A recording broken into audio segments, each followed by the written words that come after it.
धान पडाले जास्त मग कुठे रवा निघाला घासा होता काळा येऊ लागला गळा होता ठोकर येऊ लागला म्हणजे असं ते जागो नाही मग असं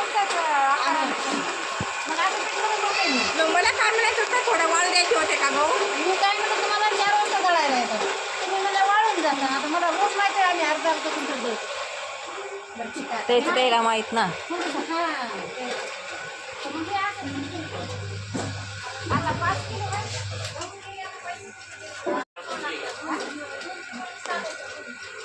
नाही लय वाळू